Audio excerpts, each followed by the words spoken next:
Hello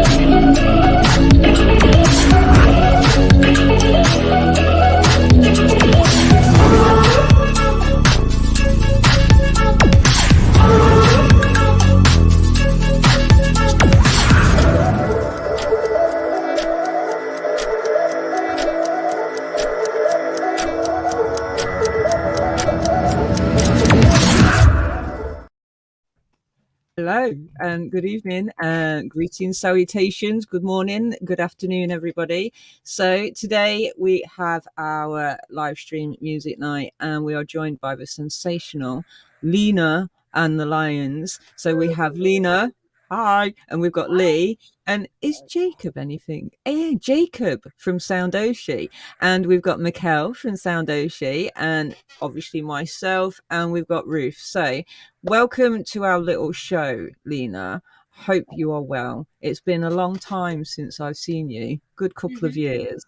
So first off, do you just want to explain who you are, what you're doing, what kind of band you are, and then we can we're joined by Alexander as well. Look at this full house. Hi everybody.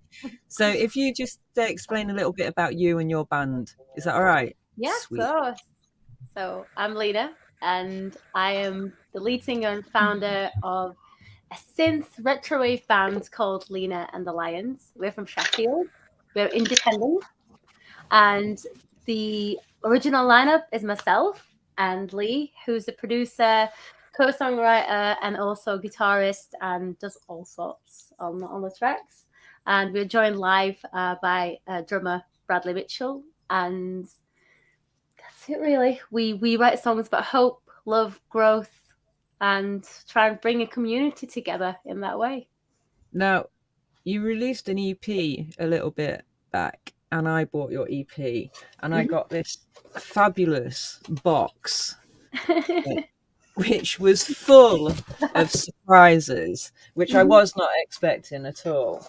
So there's like a pull-out kind of leaflet about you with this fabulous picture, and then it's like the CD is wrapped, and then there's some postcards, and there's a little book and a t-shirt and everything, and it's absolutely fun. It was like Christmas, seriously. It's really like Christmas. But the best thing was this. So do you want to tell everybody what this is? Because this, I believe, is the first time this has ever happened anywhere in the world for a band. Yes, that's correct. And actually, if you don't mind, I'm going to hand you over to the person whose idea it was. Okay, so I just performed. So well, that's we're nicknaming it a hollow prism. I don't really know what the exact name for it is. Now, we didn't invent those things. Those you can just buy those online or something. We bulk bought a load of them so that we could include them in the latest album releases and stuff. And it's a little four-sided stick-on. I suppose it's really a mirror, like a little semi-transparent mirror. So you mount it on top of your smartphone, just on your screen. It's got like a little plunger, and it just sticks on the front of your screen. And then we made some videos that are essentially four-sided. Mm-hmm. So when you kind of look at it in low light, although it kind of does work in full light as well, but dim light, it gives an impression of like a hologram, like an old school kind of like sci-fi kind of look hologram. So we filmed four-sided videos of Lina performing, and with some like special effect graphics and things, and we're releasing one for every song on the album. So we think we're the first people to have done that. Maybe not, but we think we are. I haven't found a band who's done it so far. You can get like graphics such as like butterflies, or there's a Japanese cartoon called Hatsune Miku, and she's like a performer. She's really cool, and there's performances of her performing, and you can do that with a cartoon. But as far as we can find, we're definitely the first band that have done this. I can confidently say that. I've like tried to find one. What lead visual? Do we have a visual we can show of that, Diddy? Is there anything that we can demonstrate? I mean, I can, but I don't know if like maybe Lee has got like because can you do it? Because I've been playing with it this afternoon, and I'm like, this is awesome. Like literally, Lina is like Carrie Fisher in Star Wars, Princess Leia. It's phenomenal. But I mean, I've got it all set up and ready. If you want, I could try so you can have a look. Yeah, maybe. So, but then I'll have to move myself into the middle here. So I'll make you smaller and make me bigger. And then what I've got is there is a song. So I will replay the song on my iPhone. Okay. So if you can see this, I put this here. And hold on, it might be a bit difficult. Can you see? Oh, wow. Yeah. So you're not going to get a really great image because for me, it's perfect. I can see it really clearly. So Lina, so that's, but you'll actually, I'll turn my phone around because you'll see in the back. So this was filmed. You've had to film. Can you see it? Yeah. Yeah. Yeah, you're doing a good job. You did a great job, Diddy. So just quickly, because that's kind of, obviously when I look at it, I'm looking at it. Yeah, it's perfect. It looks so clear. It's amazing. And like there are 4 sides. So you've got the front, the left side, the right side and the back. So I'm assuming that you've filmed like 4 times. I mean, I don't know how you did it. Did you do it with 4 cameras or did you do it literally? Lina do the same thing. Ideally, we would have filmed with 4 cameras, but we didn't have. You should be in 4 cameras. in a room where you have to film against a black background because the black doesn't reflect, so it appears transparent. So yeah, what we should have had is we should have had a 4-sided black room essentially and 4 cameras, but we're independent and these ideas are way above our budget. So, yeah, it's all right. We know. So we didn't have 4 cameras, but what we did have was Lina's persistence and patience, and so she carefully choreographed everything and performed everything 4 times so that it all matched up. Brilliant. Lee likes to give you challenges, such as we're filming 3 performances today, and I turn up, I'm like, oh, I didn't know, I've only done choreography for 1. He's like, well, you've got 5 minutes. I'm like, right. Just give me a second.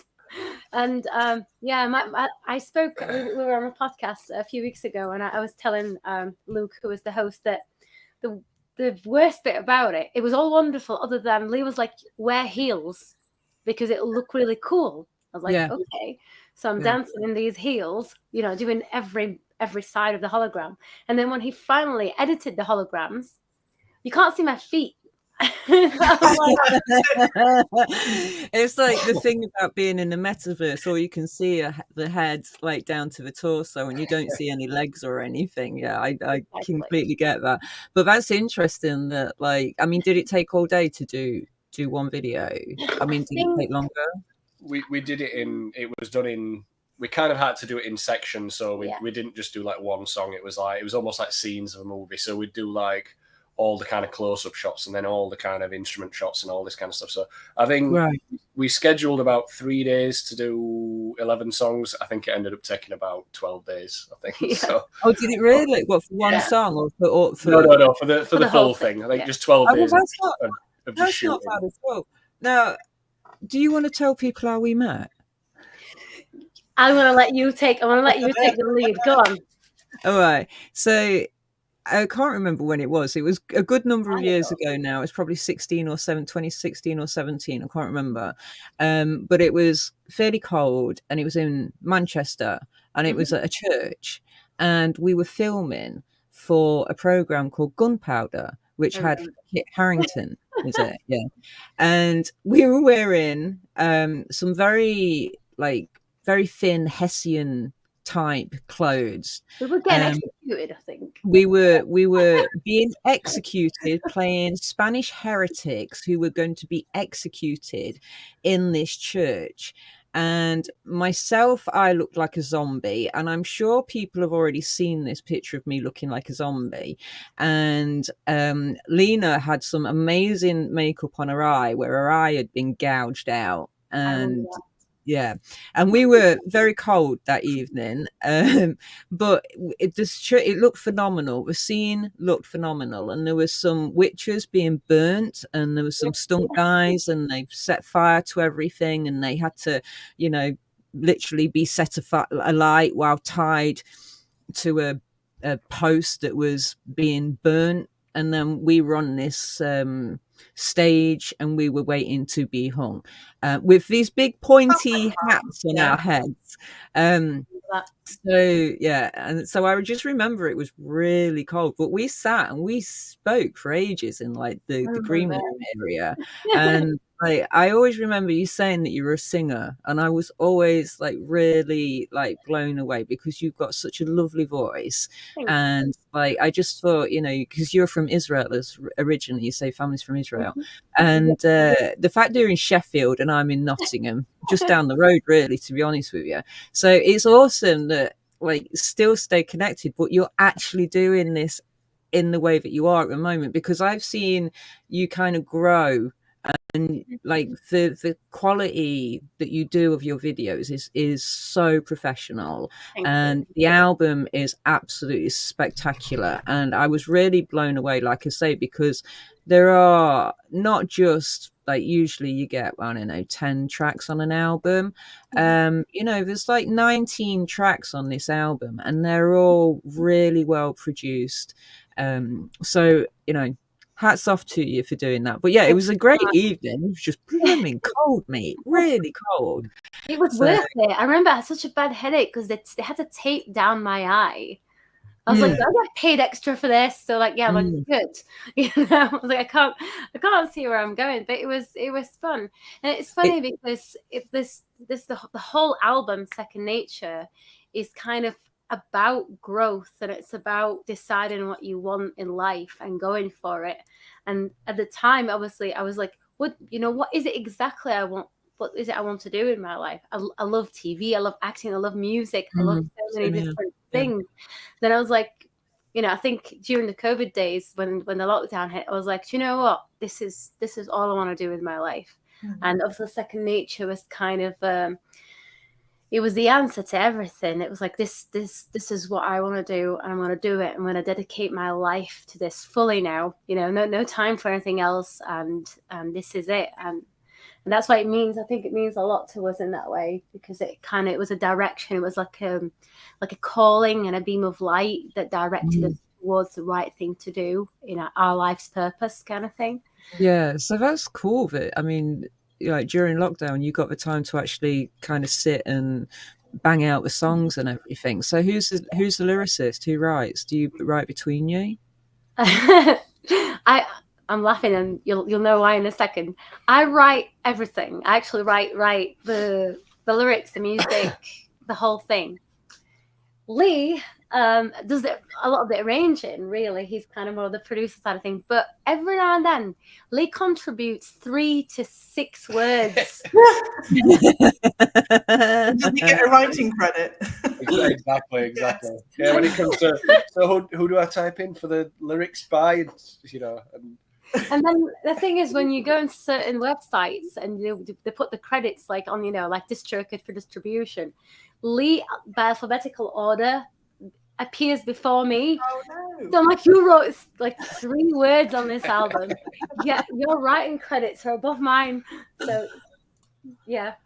Yeah, no, that's quite funny. That's like my surname is starts with a W, so I always end up being at the very bottom of the list of things. So this is your website. If you don't mind, can I share it with people? Absolutely. Yeah.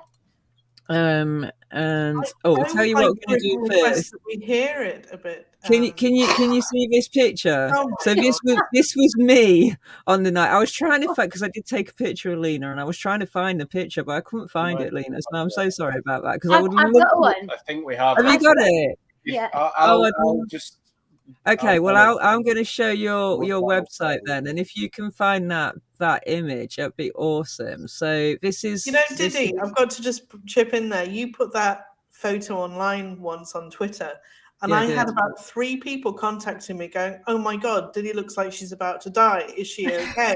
Is she okay? Seriously, and so many people worried that he'd got like some terminal illness or something. Yeah, I must say I did get a couple of DMs myself saying, "Are you okay?" Okay. So you look amazing in this picture, to be fair. Thank you.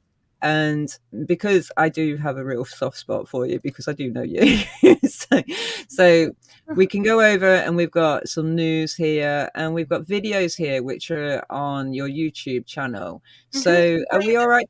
Yeah, Diddy, because I've been listening to that all week. I love it. Which so one? I was going to say, is it all right to play one? So which one do you want? Go for it. Which one, Ruth? Oh, this fire down in the bottom right. I've been listening to it loads. Really like it. Thank you.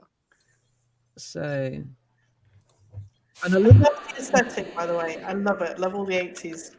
Yeah, thank you. I'm going to mute myself.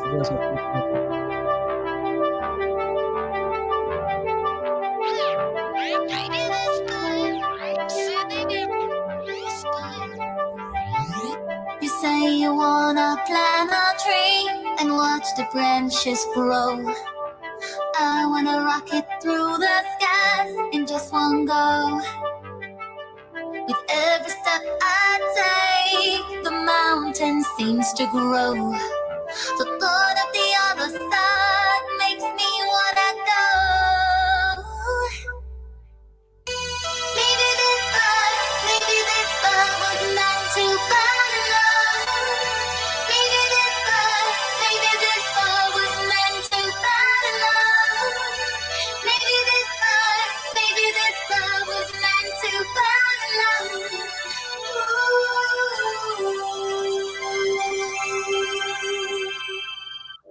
You're stuck in traffic, lights picture static. I see another planet, skies open wide. Ties in sync, that's about it. Oh, it's easier. I'm free without it all. Maybe this bird was meant to fly alone.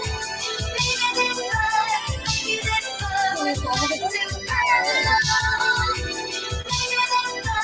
Maybe this bird was meant to fly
Are we all muted?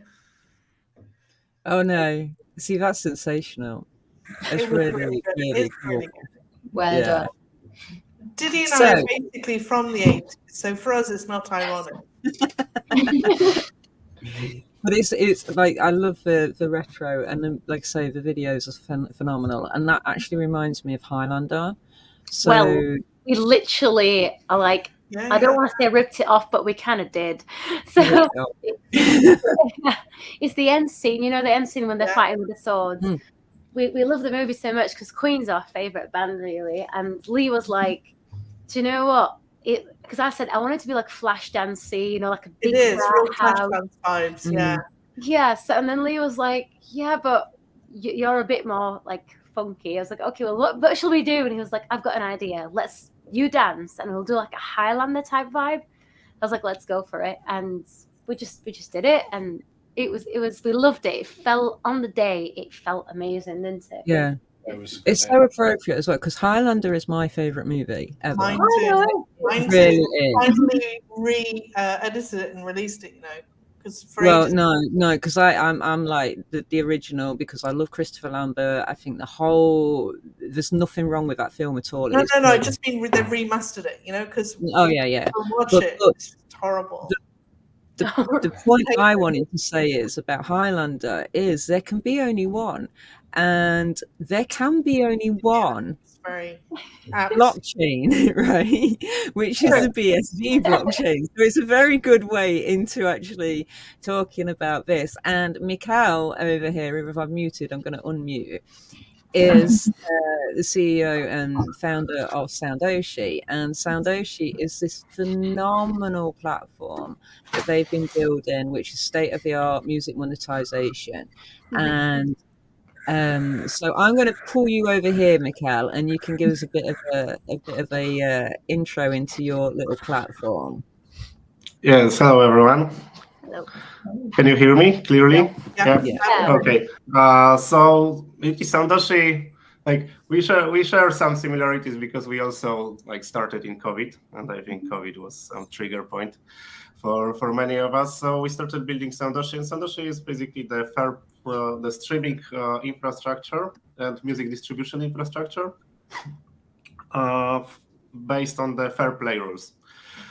So we offer the full transparency, instant payments, and music NFTs that are basically fair for both artists and fans, because they are not buying just an MP3 file, but they are buying properly tokenized music. And what's cool, recently they will be able to also download the MP3 files, but they will be watermarked with the BSV standard. So you will be able to prove that you actually bought this music from the source, that it's not copied, which is quite amazing. So that's the basic idea of what we are doing. If you have any questions. So have you looked at the platform? I'm interested. Yes, I have. I've had a nosy. I'll be honest, we're new to all of this, the whole NFT vibe. There is a lot of information out there, and there's a lot of scams out there as well. And that's one of the things that actually with the BSV blockchain, it's not a scam, because it's based on micropayments. It's not about hoarding and a big Ponzi scheme and just get rich quick or anything like that. There's actually real utility to it. So the way that I understand it with music NFTs and with videos and everything is it's kind of, because you're independent artists, so it's almost getting rid of, it's a big taboo in the music industry though, because it's getting rid of that middleman.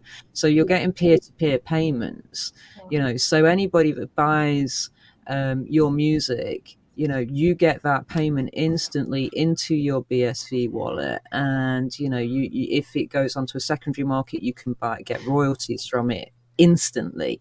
But then maybe I should get Michał to explain that as well.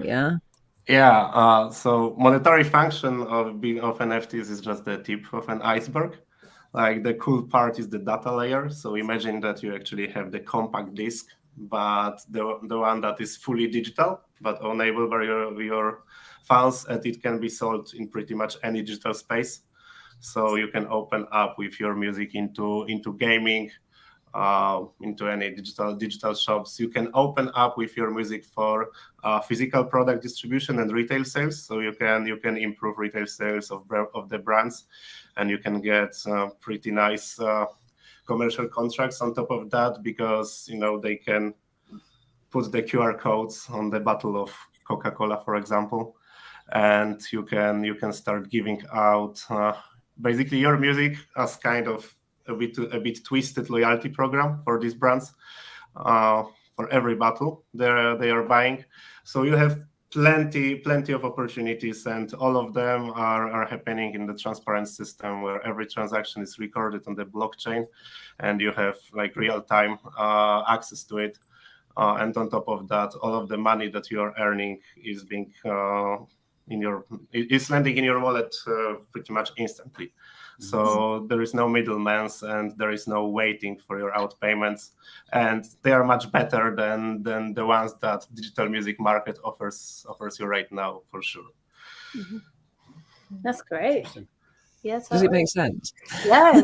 I mean, I remember when NFTs first came about, and Lee was trying to explain to me. I was like, okay, yeah, I'm not entirely sure what you're saying, because it was like a new concept. But then, I'm getting more and more of an understanding of it, and it sounds great. And for independent artists, it sounds like it's something quite wonderful. Well, I think obviously we're definitely new to finding out stuff about it, but I think even just as you start to look into it, what's obvious is the potentials is always going to outweigh what's currently available. That's the exciting thing about this stuff, is that it's even with the things you've just mentioned, there's still that's going to then unfold into infinite more things, and people are just going to integrate it more and more and more. So that's kind of what's exciting about it. And I think even if even artists who aren't necessarily looking at it right now and saying, well, what's it going to do for me right now? I don't really see how this is going to improve things now. It's but where's it going to be in 5 years time, in 10 years time? No, but they will look for it. They will look for it for sure, because compact disc is completely outdated recording medium. Let's be honest. New cars, no way you're gonna play it. So you either go for streaming, or you're gonna find out the new way for the music distribution. And we know that MP3 files and selling them is pretty much a gimmick.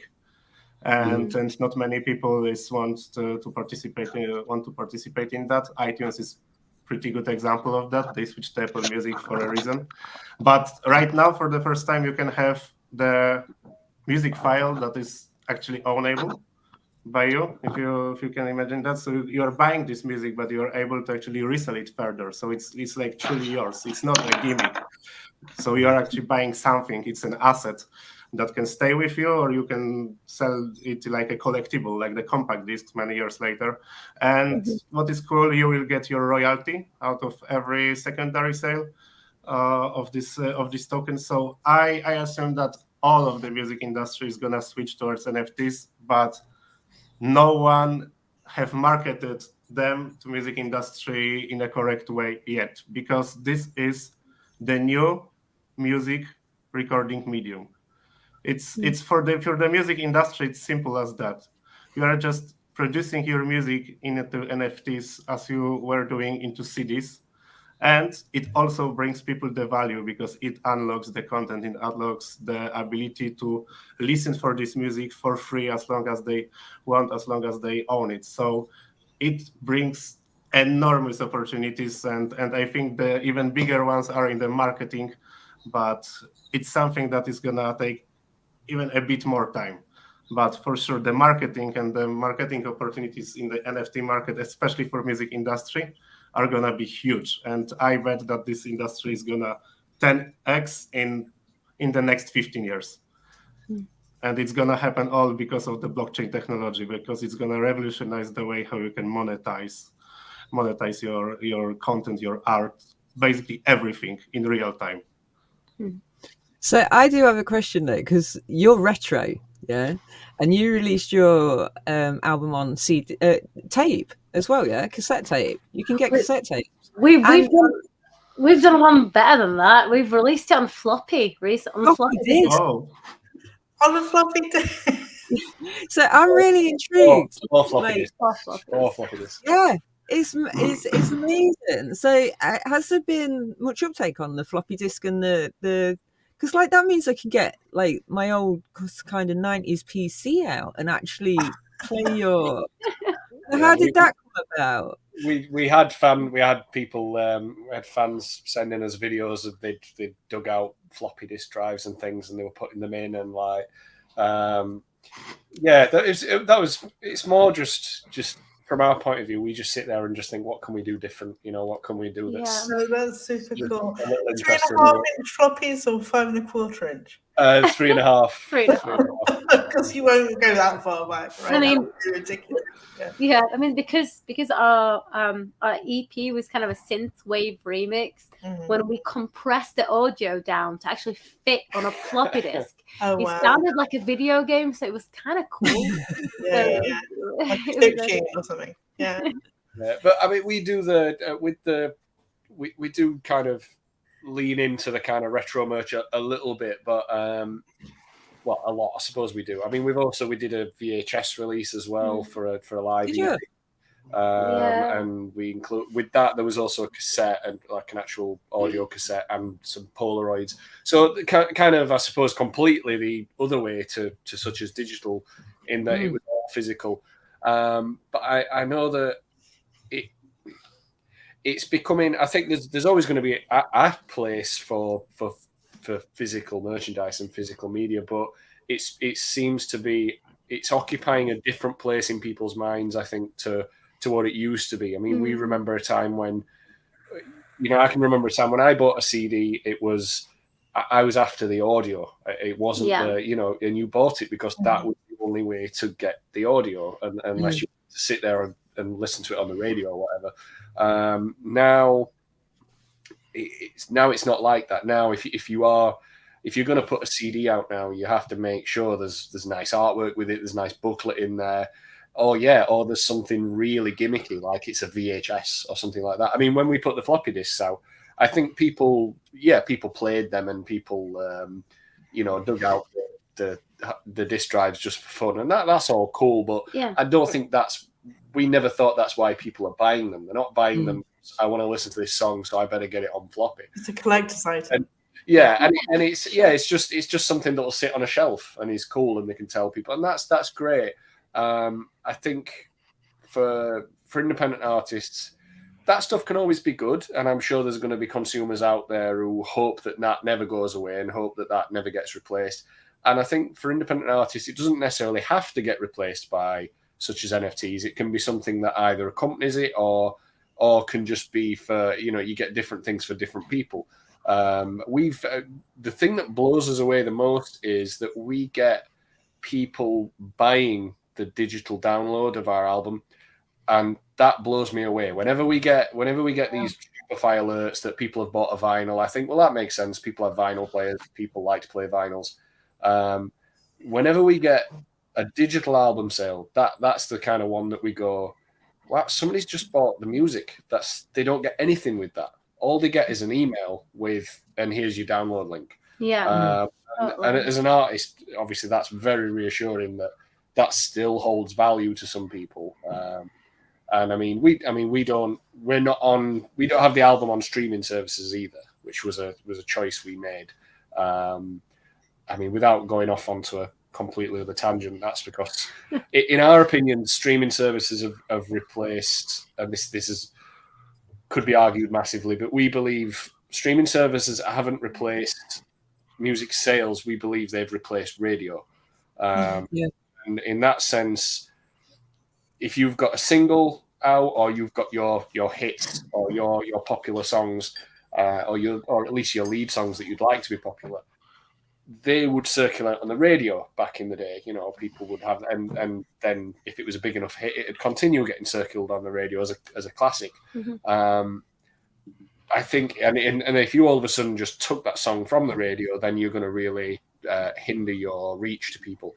I think Spotify and the like are like that now. You have to have your singles, you have to have some presence on there, but I don't think you have to put the whole cow on there. You don't. That's in our opinion anyway. I don't think you can just put it up there. You don't necessarily have to have your album tracks on there. People, and of course, this is some. Essentially, it's giving your music away, right? I mean, the visuals you get from it presumably are very small. Yeah, and I think that's fine if you're someone like Madonna or Lady Gaga, and you've got because it's still millions of plays. You know, yeah. But then for us, like going independent bands, you know, we've got, you know, 4,500 followers on Instagram, and you know, we kind of we're starting in many ways. We're doing it all with a tiny team. For us to put everything out on Spotify, and the next thing we want people to be connected to us. And I feel like if we're just on streaming, there isn't that connection, you know. Whereas I feel like if somebody's got maybe an NFT or you know, or a vinyl or something, then they feel like they're part of you in some way, and that's kind of the connection. And imagine replacing the like opaque streaming system with the easy 1 cent payment every time someone is listening to your music on stream. And this already creates this connection because it's the commitment and visible commitment for someone towards you. Yeah, and that's exactly what we are doing for the streaming part of our business. Yeah, that's great. I mean, when I like a band, although it's really funny because I put my hands up, I do stream, I do use Apple Music, but then it's funny because I don't use it necessarily to listen to my favorite bands. I do buy the albums. I remember when I got into the Foo Fighters like big style a few years ago, and I remember streaming one of the albums. I'm like, I felt so guilty. I was like, I like this band so much, and I know they probably make so much money. But I just went over. I just bought all the albums. I was like, you know, I feel better now. And I just got into Wolf Alice recently. I was like, I'm just gonna go buy the vinyl because I feel like take my money, just take it. You know, like carry on doing what you're doing, please. You know, because I want to hear more of your music. And I want you to carry on. I'll buy a ticket. I'll support you so that you can carry on doing what you're doing. I mean, that's a real appreciation of the artist and the actual craft of making music and producing and the whole, you know, process of actually sitting there, getting the idea, writing the song. And it shows that you really appreciate that whole thing. I think, do you know, Michael, how much it is that Spotify pay per stream? Because it's absolute. It's nothing. Yeah, I will bring this value in chat. I mean, that's the average. Wow. Okay. Is it like it's less than a? Is it less like an cent? It's less than a. It's around third of a cent. Yeah, third of a cent per play. But but I think it's average and. We don't exactly know what is the distribution, but we assume that some deals are obviously much higher paid, because in Poland for sure this is much less than a third of a cent. So it varies, and you know, it just depends on the distribution, because it can be that, you know, there is a huge pool of people earning even less than that, because there is some small pool of people earning much more than that per stream. And we know that there are closed doors agreements that benefit some players in the market that have fixed ratio for the stream, you know, because this one is actually the average, because you can't really calculate how much you're gonna earn from the streaming, because it doesn't really depends on you. It depends on you and everyone else in the given period of time, which is crazy. And you know, most of the small artists end up subsidizing, like most of their money is being subsidized to the big artists. That's how this system works. The bigger you are, the more you eat, you know, and everyone is eating from the same plate, which is crazy, because, you know, people are living in different countries, different realities. They are addressing different markets and different audiences, but yet they have to share the money pool, which is it's completely crazy and twisted idea, to be honest. The streaming, if you're gonna dive deep into it, you will see how weird it is, and how strange it is that we really allow this kind of systems, because it's unfair redistribution of money, and some of the people are entitled to much more much higher percentage of this money. We have actually full website about this phenomenon of streaming services. Not every one of them are like that. SoundCloud is cool. SoundCloud have user-centric model. SoundCloud is actually splitting the money that user is paying only among the artists that user listened to in a given period, but it's the model that is it's not fair for an user, because imagine that you have listened like to only few songs in a month, then basically you're paying $10, but like it's the problem for both of these models. But no, it's inefficiency of subscription services. With micropayments, we can completely solve that and avoid subscriptions in like completely. Sure. I think it's a funny one, because as an artist, I don't know how other artists feel, but your first notion is you want to share your music with as many people as possible, as quickly as possible, because money, like, if I didn't need money, I wouldn't even be thinking about it, because you just want to share your art, and it's like a need that you have, and then but then you have to realize that you want to carry on doing it. So if I want to songwrite, for example, I'm working on a new album. If I have to go and get a job, I don't have time to work on my album. No. Then as an independent artist, then if all my fans who want me to make another album, they're going to be gutted. But then I've got it on Spotify, and I'm earning, nothing. £15 a year. Yeah. Can I chip in? Am I right in thinking, Michał, that if they want, because the thing about releasing it on NFT is that you can limit the supply, so you could issue an NFT, some special songs, some special tracks maybe, and use them as crowdfunding for your next album, and then and sell it to maybe 1,000 people or 10. I don't know what kind of numbers. Exclusive content. Yeah. Help us crowdfund the next album. And also there will only ever be 1,000 of that. Yeah. Songs. Also, I was going to say as well, because I'm going to share here, because Lina's got some amazing, like, where is it? Yeah, there it is. Oh, let's just get rid of there. Can we see it? We can see it. But some amazing merch. So you can't only just turn your music into an NFT, your artwork into an NFT, but also you can have your merch as NFTs as well. And what that is like, it's digital pegged to physical. So and it's just an extra kind of layer of which means security. Somebody could resell a hoodie or a poster later on, because they've got the NFT to sell with it to show that it's original and its provenance was issued. So how do they do it? Diddy, what do they put in, an RFID chip or something into the t-shirt or the hoodie? Well, you can do it many ways. I mean, obviously, like, each one would have a specific number. An NFT would. I mean, to be fair, Michał or Alex would probably be better to explain it. Let's hear from Alex. What would you guys like to hear? Sorry. So about merchandise, how you would actually kind of merch. So how you NFT your merchandise.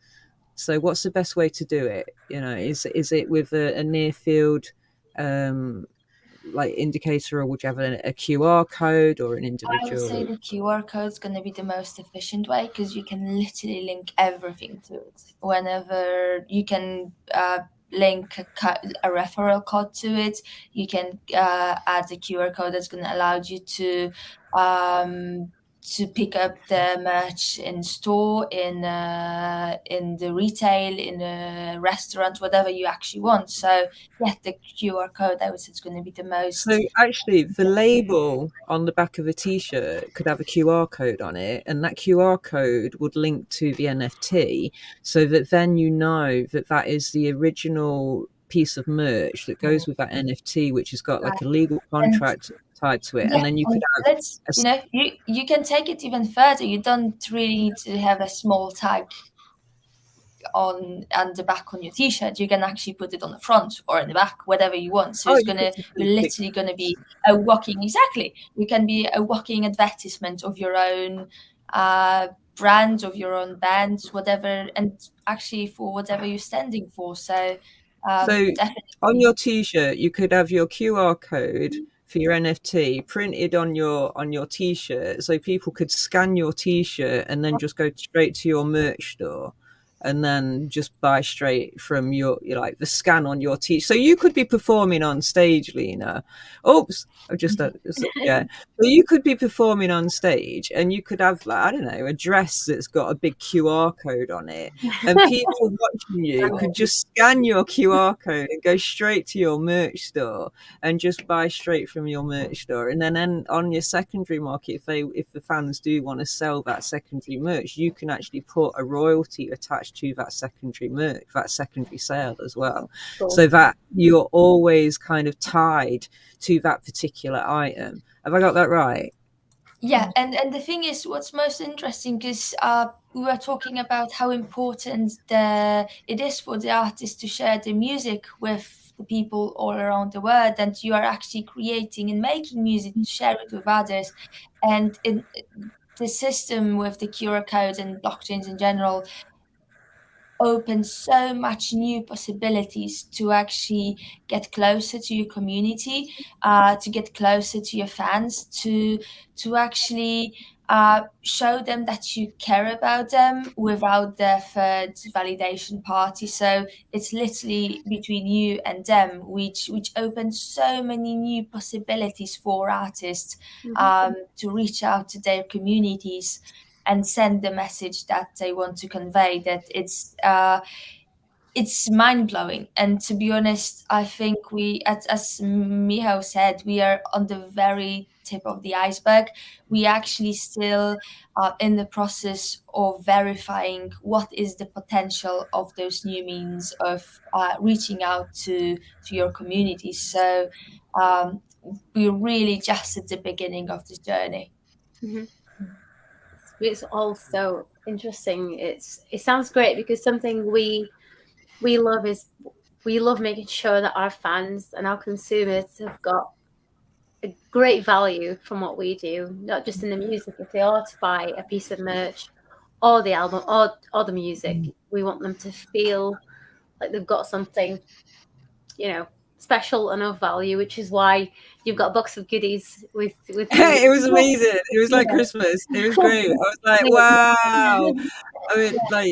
I mean, this is the you've got the hologram, the what is it called? Prism. The holo prism, which I have just played so much today. I've been playing with it all. I'm like, look at this, because everybody I know is like, look at this, it's amazing. And then this is this little bundle that you were talking about with the floppy disk, which absolutely looks absolutely cool, really does. And so let's have a look. What else have we got on your website? Oh, so look, we can have a bit of a close-up look here, but see what else we've got. Now I have to keep flipping between screens to show. So for example, this t-shirt. Mm-hmm. Yeah. So you've already got kind of to the future of holograms. So you've already got something printed out on there anyway. That looks awesome. So So again, what you could do is just add that little QR code, and that's linked it to the NFT as well, which is fantastic. So lightmanhologram.com. So that's a cool little piece of advertising that you're doing there. So we've got some hoodies and stuff as well. So, and these are really easy to be able to get hold of at the moment. So this is a beautiful image as well. I saw this when it first came out. So where did this idea come from? This is your love of, is it Japanese manga? Do you like Japanese manga? Kind of, to be honest with you, we kind of went with the retro wave kind of cyberpunk vibe, because we love the aesthetics of it. And I think it was just around the time that Blade Runner 2049 come out, and we were like, okay, this is really cool. We love the vibe, and the song's called Call Me, and it was about someone feeling lonely and longing, and all we can imagine was like a big city somewhere like Tokyo. And then Lee decided that okay, you're outside of like a hotel in the middle of like, Tokyo City. And he literally set this up in our studio room and managed to green screen me out for the music video. And he took this image from the music video because it was kind of iconic.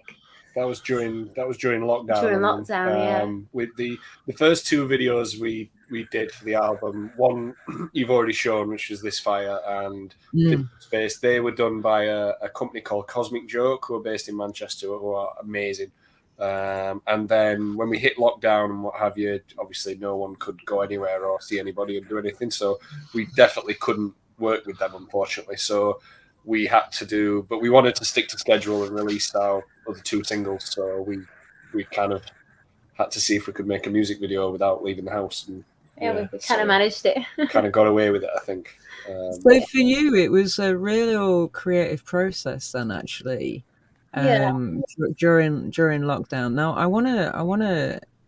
I can't see what I'm doing at the moment, so I'm going to go back to the main page, because if it's okay with you, I want to be able to play that video. So where did I find your videos originally? Yes, so if you go back to I've squeeze paged you there, so you're not going to be able to get back. You have to go back to LinaandtheLions.com. Oh, right. Okay. Oh, because I'm on the store. I see. Got you. So that link, right. Got you. So Lina genuinely squeeze paged you there, Diddy. Got you. Okay. That's what it is. Right. I can't find the music. So if you go to videos on videos. Top. Yeah, there you go. And then which one is it? It's the one with the pink kind of with me laid down. Yeah, that one's this one. This one. One more to the right. This one. Yes. Call me. So are we all right to play Call Me? Please do, yeah. Marvelous. I'm going to just Don't know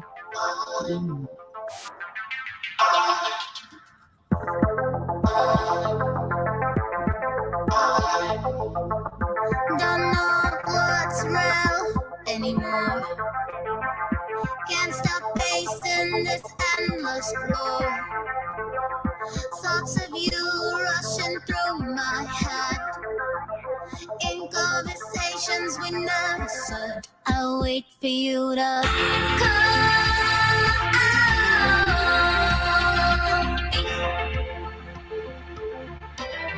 I'll wait for you to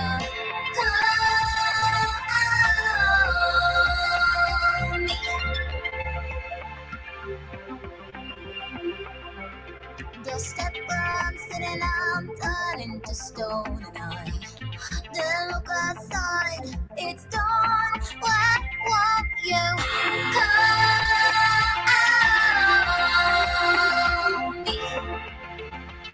Why won't you call me? And I'm always thinking, are you thinking of me now? And is this a one-way state of us?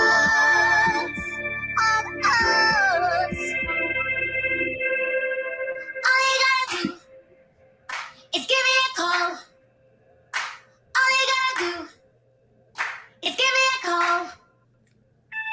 My cyber life is getting very boring, and I realize I don't know most of my friends. You're the only one who seems to hear me all night. I'm a magic seem to fix my head. Come on,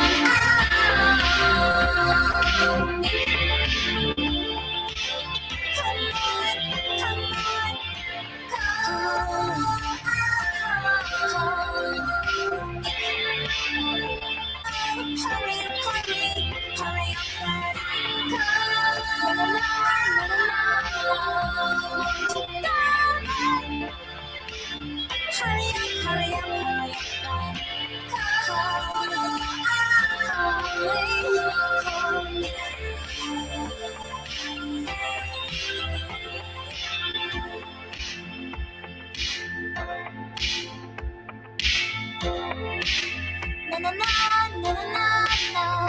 Won't you come back? Come back.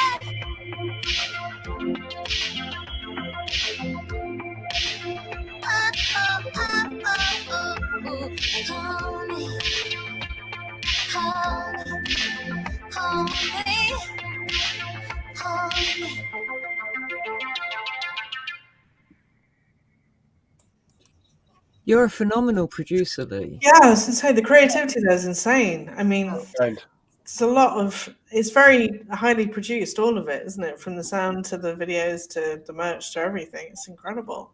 He's pretty awesome. Yeah, very kind. Thank you. His head's like, quite sure. Hey.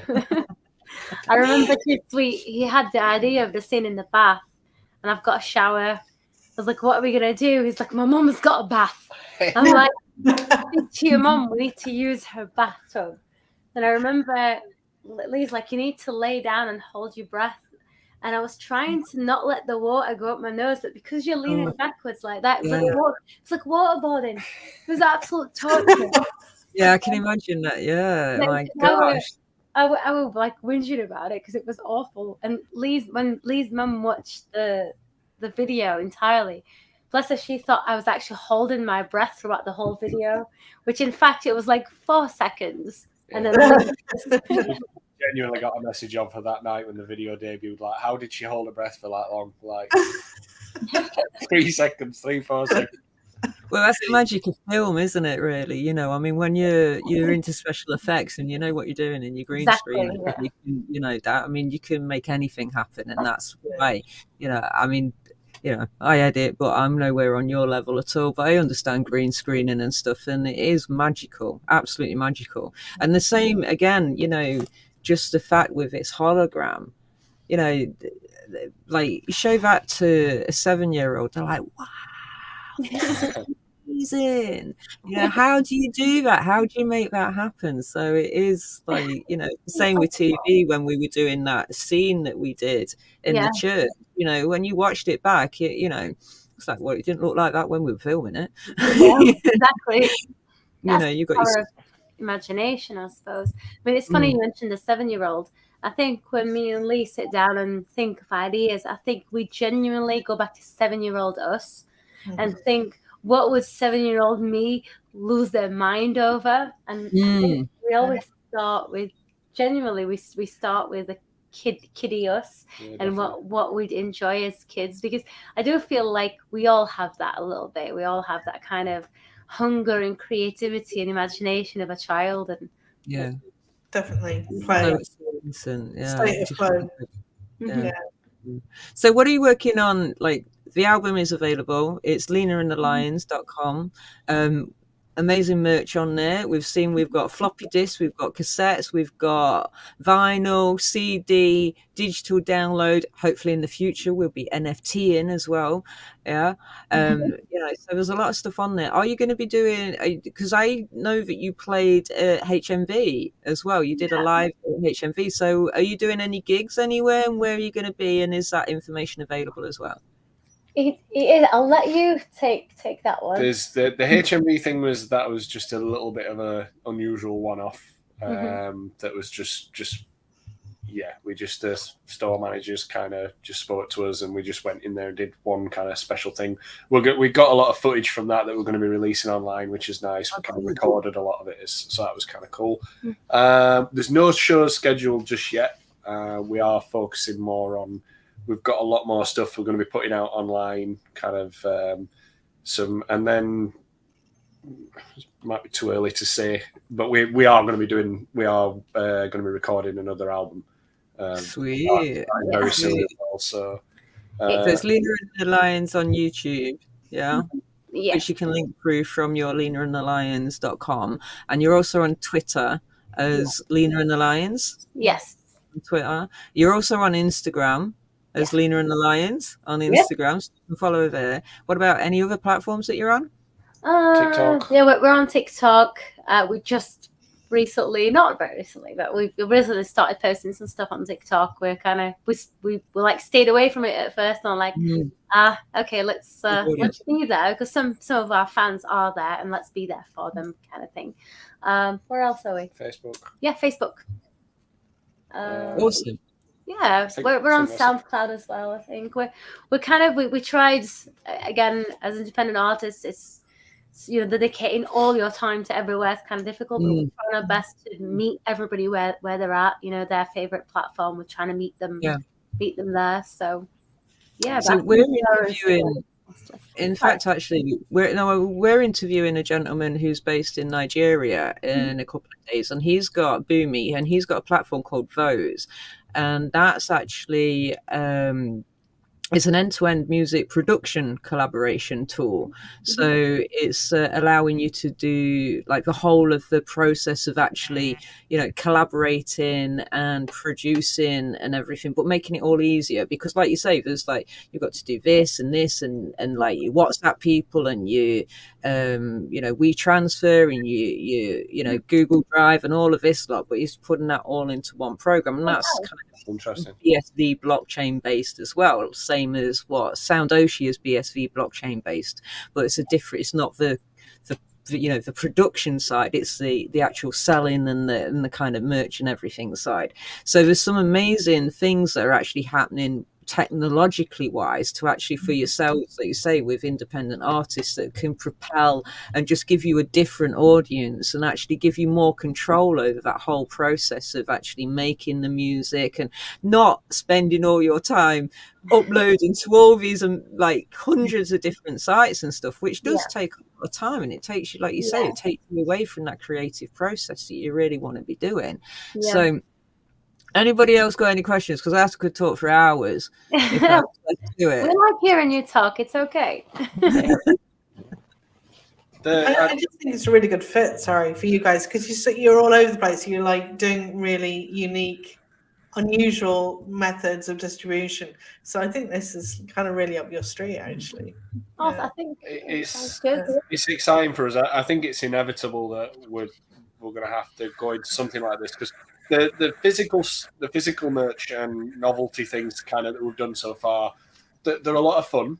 So like the things like the floppy disks, they're a lot of fun. But the thing with those is, if we wanted, we made those, we wrote those floppy disks ourselves. So we got like a little drive, and we were printing off labels and sticking them on and popping them in. And it's all good fun, and it's great. And we're really happy that we could do that.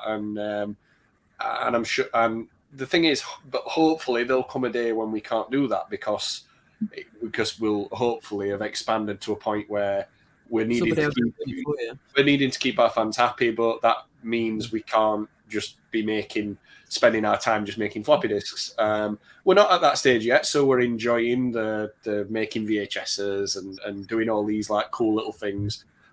We enjoy packaging up our own merch and signing it and sending it to people. It's nice. We'll enjoy this stage while we're at it, but we are serious about it, and therefore to be serious about it, and if we want to get our art and our product to as many people as possible, well, the only way you can do that is by being a viable business that works on scale. As soon as you start talking about scale, well, then you have to let go of ideas like floppy disks, because if we start paying people to package up these floppy disks and put the stickers on, that's all very good, but then it's going to cost a fortune to the end buyer, and it's not sustainable. So we've already kind of said a while ago that the next thing about digital is that it adds that ability for scale, but in that you can find the sweet spot. You can find, you can specify what the price is, what the margin is at any point. So if you've got 10 fans and they're 10 hardcore fans, and that's all you've got in the world, well, you can just make your NFT absolutely incredible. You can put something in there that's truly special and charge a fortune. Make it expensive. As long as I mean, what you're doing will technically have to be worth it if it's going to sell, because otherwise they'll tell you if it's not worth it. They'll just not buy it.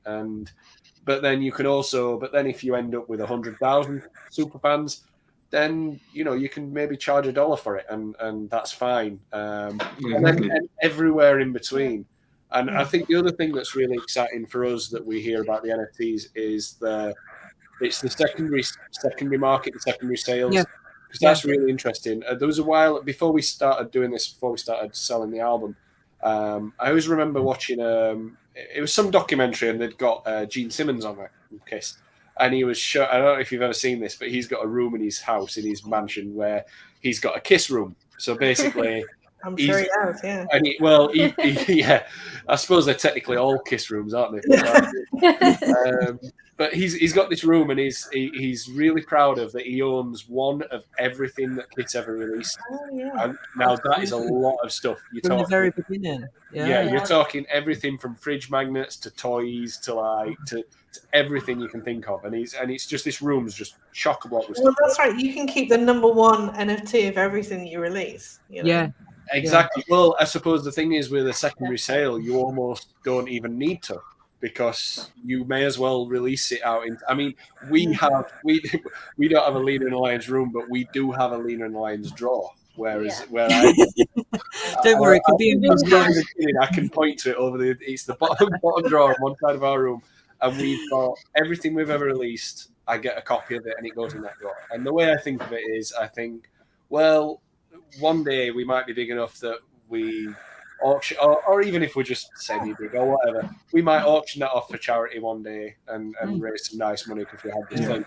Or whatever, or we might retire on it, or we might, or we might just fund the next album or something. But or buy a nice guitar or something with it. But it was worth doing, and I know I've spoken to bands before and other artists, and that's often something I've told them to do. I've said, "Do you save your own merch?" And they say, "What do you mean?" And I've said, "If you believe in yourself and you think it's going to become more valuable over time." Exactly. Why would you not keep one? Why would you not keep it precious? And everybody I've ever said this to kind of goes, "Oh yeah," and then they start saving their own t-shirts, things like that. And it's like, it costs you next to nothing to have that t-shirt. Put it in the drawer, let it make some money. With the NFTs, you're doing that, I suppose, with every single sale. So you're re-commodifying it. Yeah, you're turning it back into something real, even though it's digital. It's something real again. Yeah, that's what I like about it. Because I think that's my problem with streaming. I feel it's bizarre because I could swear I used to listen to music more before streaming, which is crazy. Because I definitely did. Yeah, it's available, and I'm like, what? I can't remember. It's like even like Guns N' Roses or whatever. You used to go buy the CD or whatever, and then you're so thrilled, and you play it to death. Yeah, exactly. And you feel it. You feel like it's yours. Like it's yours. I had the same with movies. Like sometimes I'll be on Netflix because I've got Netflix, and I swear my night is this: scroll, and like an hour goes by. I'm like, how have I not picked anything to watch yet? I've got zero attachment to anything. Whereas because you can watch anything at any time, and it sort of loses its. I don't know how true it is. I'm not I'm not a psychiatrist, but I've read something about that people don't like to make choices. Apparently, a choice between A and B is the most we should choose from. We shouldn't have A, B, C, D. Yeah. So we should be given just choose A or B, and that's it. And I totally agree. Back when we were kids, we used to have like 4 channels, didn't we, Diddy? And like, everybody on the television and watch sodding Antiques Roadshow or some shit. And but you'd sit there and watch it because it was all there was, and it was all that your mum wanted on or whatever, and you only had one TV. Like as bad as that sounds now, there is something about that we used to spend more time together as a family. And when Christmas Day came around and Indiana Jones was shown on the telly, it was like a thing. People showed up, No, sorry, you just mentioned Indiana Jones. I am going to change the subject a little bit. There is a new Indiana Jones film coming out. I was so excited about this. Like the 5th one, Indiana Jones and whatever it is. Well, Bridge in it as well, and she's. I don't know who's in it, but it's coming out in summer, and I'm like, I'm so excited because I do love the indie films. But like I say, my favourite film is definitely Highlander. So I want to thank you for bringing that back to life in that Call Me video because I love it. I love that aesthetic. Diddy, you're gonna love this. So when we were on a different podcast, like I said, a few weeks ago, and we were doing our top 6 movies and soundtracks, and an artist, and Lee picked Highlander as his favourite movie. But then as the conversation went on, we slowly found out that if Queen were not on the soundtrack, he wouldn't care for it. Yeah. It's a great film. No, it's a great film, but I hear you. Like that album is insanely good. Yeah, it's so Who Wants to Live Forever? Yeah. Phenomenal, beautiful. Yeah, It's kind of magic, all of it. yeah. So, who are your influences, Lina? Queen for one, definitely. I mean, Freddie Mercury is just incredible, and Brian May's songwriting, I absolutely love them. There's a San Diego band called Switchfoot. I don't know if you've heard of them before. They're they've got great songs, so they're an influence. And then the 80s, kind of Cyndi Lauper, Madonna, No Doubt. Love No Doubt. Yeah. Now, recently you did a Cyndi Lauper cover as well. Yeah. Yeah, which is, it was on your Instagram, isn't it? So it's a really nice cover as well that you did. See, I'm a super fan. Well, I'm maybe not a super fan, but I'm certainly a super fan, not a super fan, but I am a fan. Big style. So I do recommend that you go and check out Lina and the Lions, because she's fantastic, fabulous stuff on there. Thanks. No, I'm serious. I think you're amazing. Awesome. I love it. You need another 100,000 people to think that too. Okay, well, it's going to be too hard. That's quality music, man. Quality music. Yeah. And I am really looking forward to when you come down to Nottingham and play Bodega or somewhere like that, because I think that'd be a great venue for you. So, love that. Cool. To be honest, we are really hoping to tour. That's something we really want to do. We want to play, the UK, and we also would love to visit the US. So we've got a few fans in the US that are like, come to Greenville, come to LA, come to South Carolina. We're like, we're coming, because we really want to visit it all. Come back to Manchester, because that's my neck of the woods. Sounds great. And then you'll be doing Glastonbury, South by Southwest, and then you'll be playing Wembley, and then it will be the O2. Why not? Why not do that? Like, just dream it. And I think if you keep doing what you love and believe, and people hopefully will come. If you're giving them value, they'll be there. Absolutely. Yeah. And the NFT thing is really, really cool. I mean, like I said, it's funny because we're doing this today, and I heard Prince say something yesterday. It was a TikTok video, actually, and he was saying about streaming that he doesn't understand it. And he said it's not about the money. He was saying that it's about justice and fairness. And it kind of, and I think I've never heard someone say it like that. Because as I've said earlier, as an artist, you need the money, but you don't really think about it. I mean, I'm glad I've got, a kind of a business partner and a manager and a producer who has to think about that stuff for me. Because otherwise, like, I won't have clothes. I'll just take my music. I know exactly where you're coming from, because like I like to paint, and I make music, but it's nowhere on your level. But I like to do, read and do creative things, the acting and stuff like that. But it does. I'm not like Ruth is a good entrepreneur and a good kind of person in that respect, a bit like your Lee. Whereas I'm a bit more, I'm not a singer, but I like to pick my saxophone up and I could play that for 8 hours. And it's not very productive in the sense of earning money. Do you know what I mean? So I really appreciate that. Are you writing anything new at the moment then? I'm always writing, to be honest. I don't usually share this with people, but I've got hundreds of songs, genuinely, because I write and I write and I write, and I've got a column of good maybes, and then maybe one day. But we are thinking. Can I mention the whole big plan? Do you reckon are we keeping that a secret? Go for it. Okay. Go on. So exclusive. Exclusive. So we actually released an album in 2018. It was an experimental album because we didn't know whether we can actually do it. We didn't know whether we could actually release music independently, and about 50 people heard it. So it was called One Small Step, and that was our first album. Second Nature was our second album.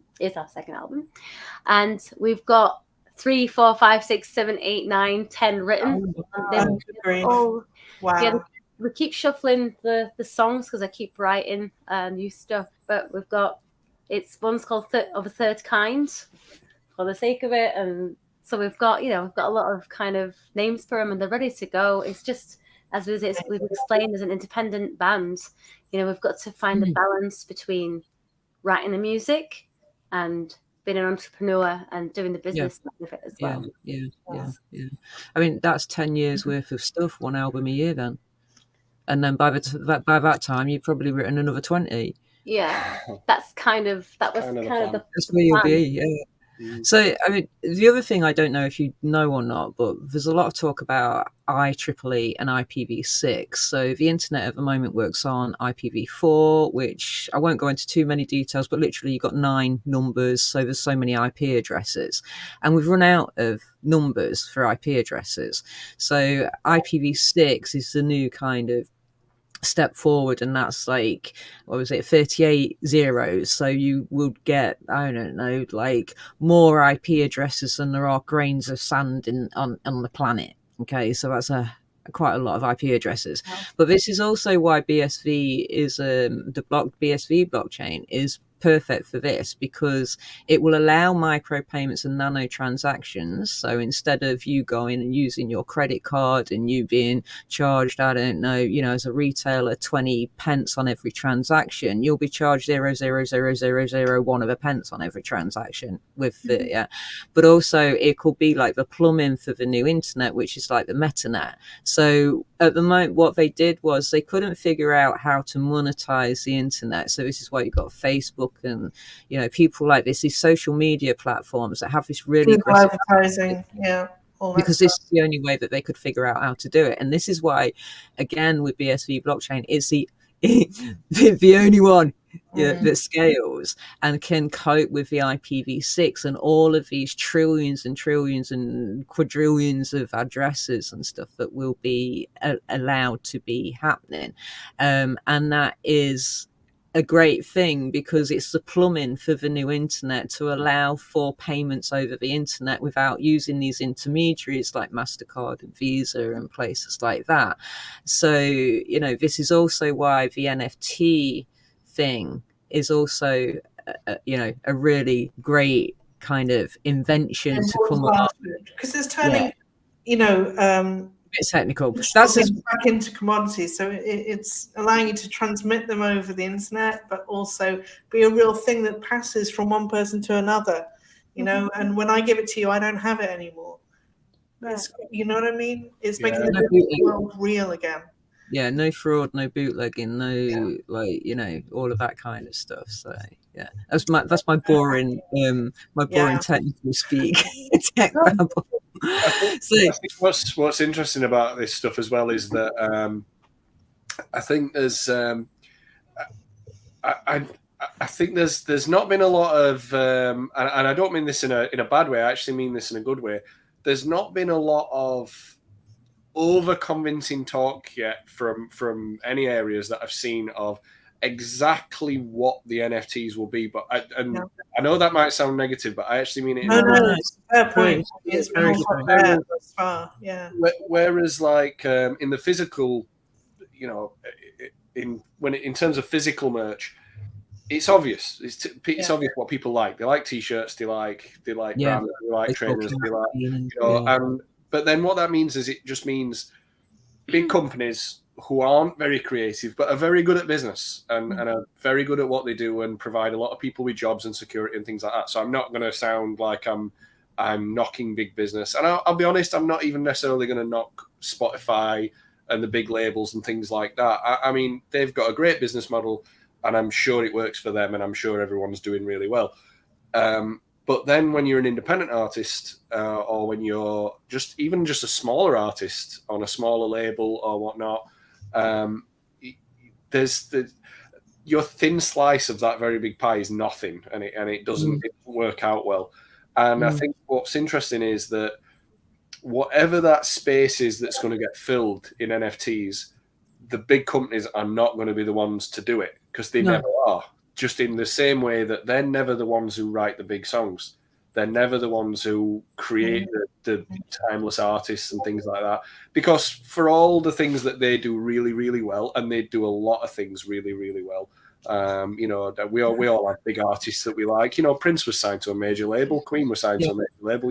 They do a lot of things that are great. We all have big biopic movies that we like. I liked the the Bohemian Rhapsody movie and things like that. And we should be grateful to major labels and big companies for things like that. But when it comes to the smaller stuff, they're not going to be the ones to fill that space. And then, so what's exciting is that I think whatever this next stage is going to be, is it's going to be in the control of the artists, because they're going to be the ones dictating. And I think some of the mistakes, and I think it's good that artists take responsibility that maybe we're making some mistakes in the situation we're in with things like streaming revenue and things like that. And I know that's might be, I don't know, maybe I'm going to get attacked now for saying things like that.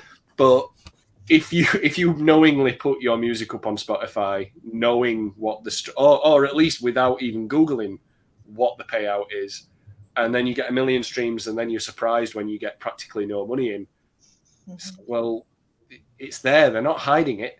Or maybe they are a little bit, but they're not hiding it completely. And it's fairly obvious to see that business model is not meant for us.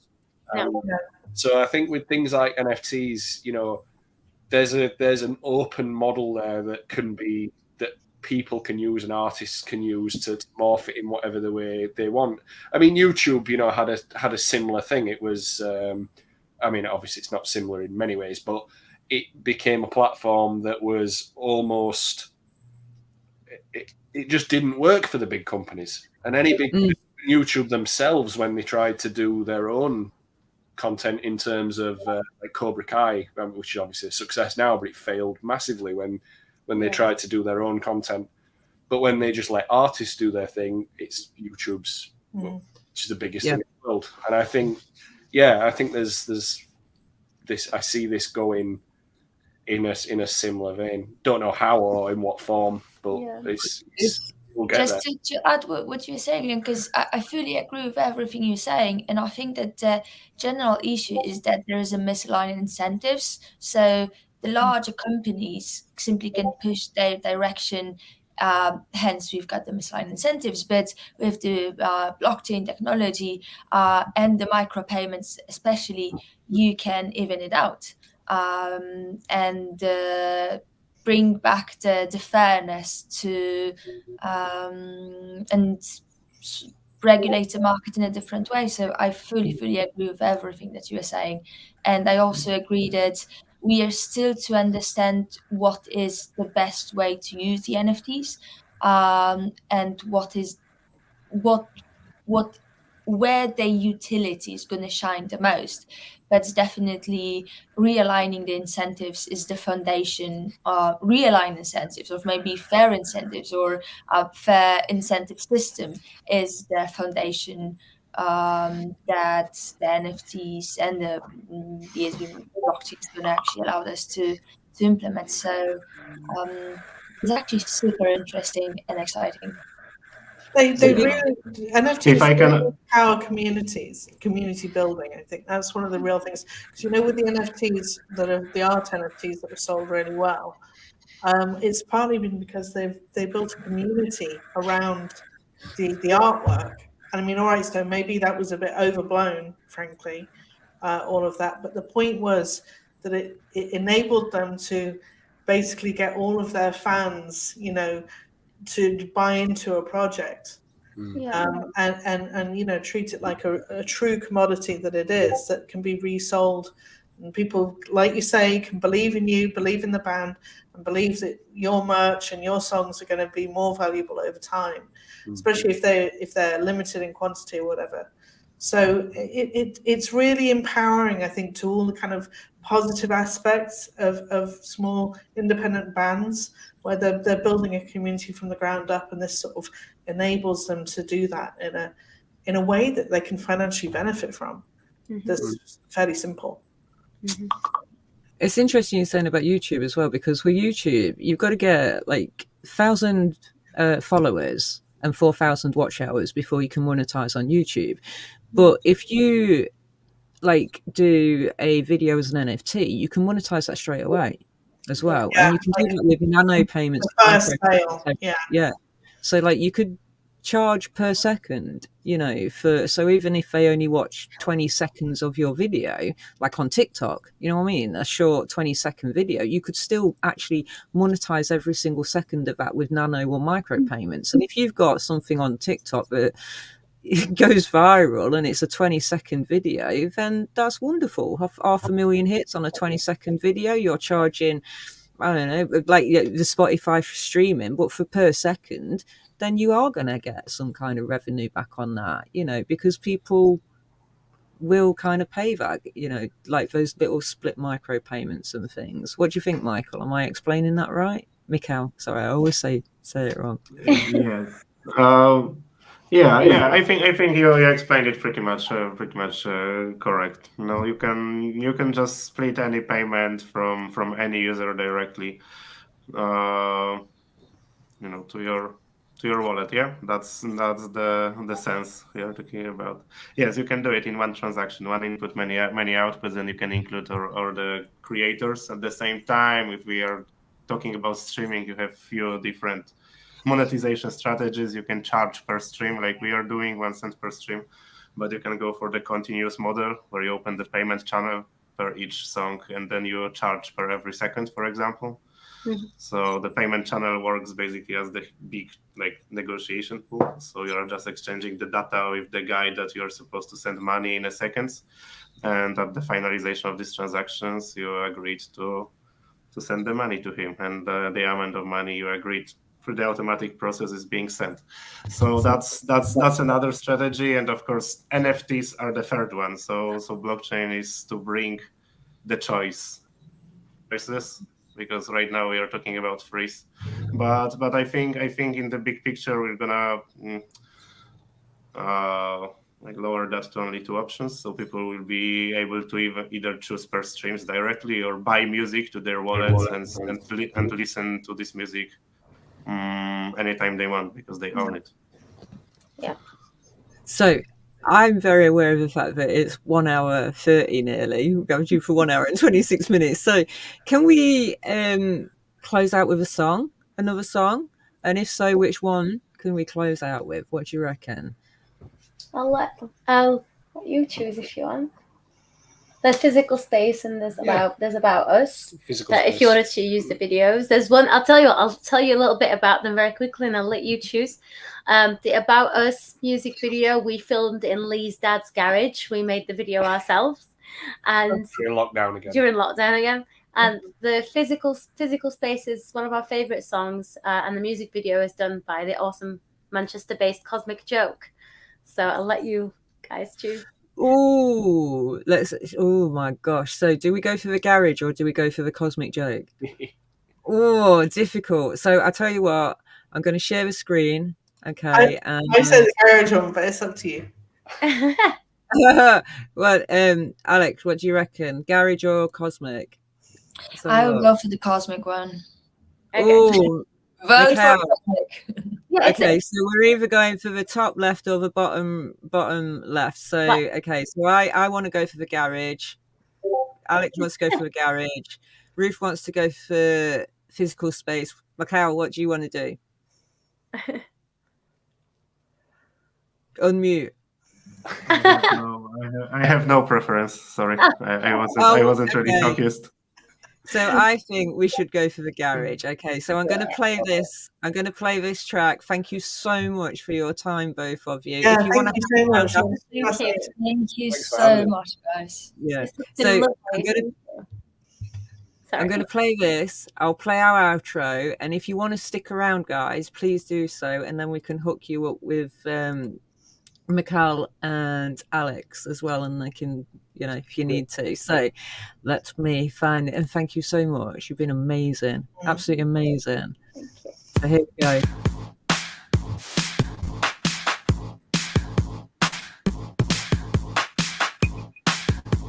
I love this.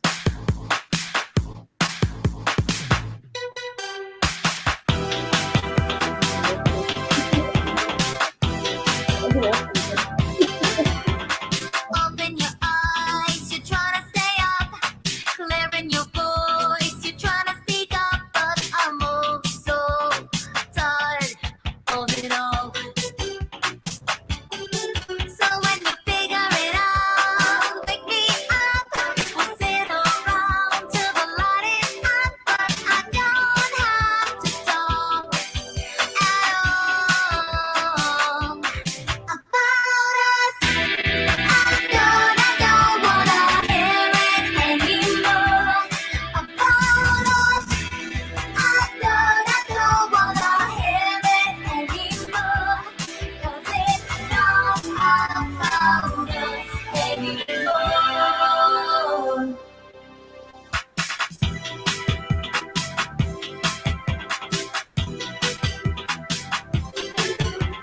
Body's in motion, try to get it on. Do you get my notion? Just try to get along when I'm so tired of it all. Yeah, when you figure it out, wake me up. We'll sit around till the light is up, but I don't have to talk at all about your whys, your do's, and your don'ts. About